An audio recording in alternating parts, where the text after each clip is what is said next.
Hello again, I am Blunty, and over the weekend at the EB Games Expo, I finally got a chance to see for myself just how good, or indeed how badly, Sony's new trick for their latest Android phones and tablets actually works. Now, if you've not caught wind of the kick-ass little gimmick yet, well, it's remote play. The same kind of remote play that Sony have been using with the PlayStation Vita for a while now that lets you play PlayStation 4 games on that device, and will also be introducing with the PlayStation TV a little bit later this year. Now, when the new Xperia handsets and tablets were first announced a few weeks back along with this feature, I thought it was very, very cool. But to be honest with you, I also had some skepticism, because while remote play works pretty well on the Vita, that's a Sony experience end to end. They control every last link in that chain. But making it work not only under Android, a system Sony themselves didn't build, but also having to make it work while the phone and tablets did all the other stuff they're supposed to be doing behind the scenes while using apps and stuff at the same time, well, I was fairly sure I'd see the frame rate drop, at least occasionally. I was sure there'd be just enough input lag to make certain types of games maybe a little too tricky to control. Well, my skepticism died this weekend, and it died within 20 seconds of picking up a unit and playing two different games that both need fast reactions and twitchy controls, Drive Club and Destiny. But first things first, touchscreen controls are not going to cut it, obviously, so Sony have built a clamp thingy for the DualShock 4 pads to give you 100% compatibility with every single remote playable PS4 game, unlike the Vita, which has to compromise using the touchscreen or rear touch pad to make up for its less dense collection of hardware buttons. Now, the clamps on show here were not final retail units, but prototypes, and heavily demonstrated prototypes at that. They've been at more than a few shows, so one of them was getting, well, a bit loosey-goosey, and I was assured that the final units will be much more robust. They clamp onto the controller very snugly indeed. There's no wiggle or wobble or creaks or squeaks or any of that kind of stuff, and of course they don't interfere with any of the buttons or the touchpad or the grip at all. Your Xperia Z3 phone or tablet will attach via a strong lever actuated suction cup, very securely. I tested that too with the old wiggle test, and the dual hinge means you can work it into whatever angle is most comfortable for you. It's simple, but very, very effective. As for lag, well, on the input side of things, I couldn't find any issue. The games felt responsive and twitchy and just like they're supposed to. Drive Club and Destiny both need fast reactions and both played extremely well on both devices. On the audio-visual side of things, well, audio was a bit tough to hear on the very noisy show floor, but audio is not the tricky part, so I feel okay in assuming it was just fine. But the video feed, it was amazing.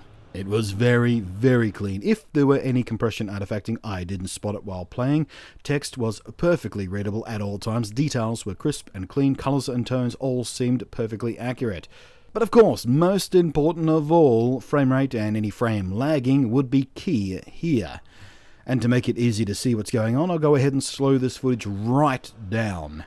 Now, as you can see for yourself, there is an extremely small lag of just 1 or 2 frames.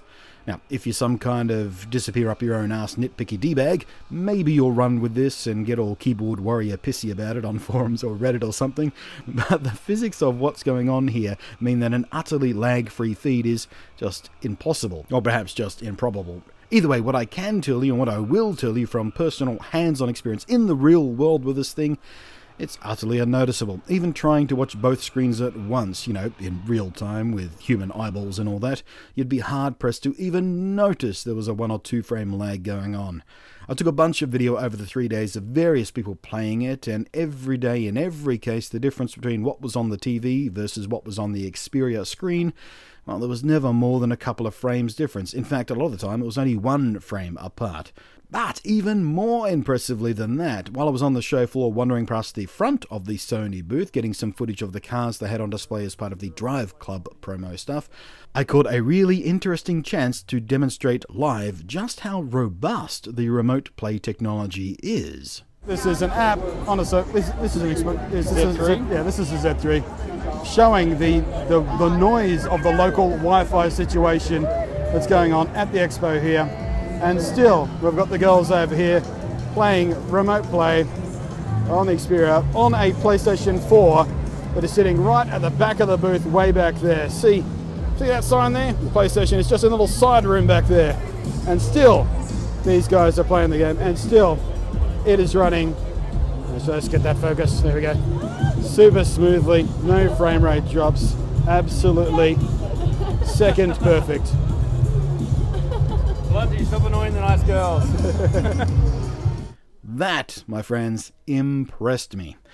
So yeah, remote play on the new Xperia devices. It's pretty freaking epic, actually. I was already a fan of Sony's Android devices. They are fantastic. But this trick may just be the special thing, the gimmick, if you will, that they've been looking for to get more people snatching them up. It is a really compelling reason to buy them if you happen to be a Sony gamer too.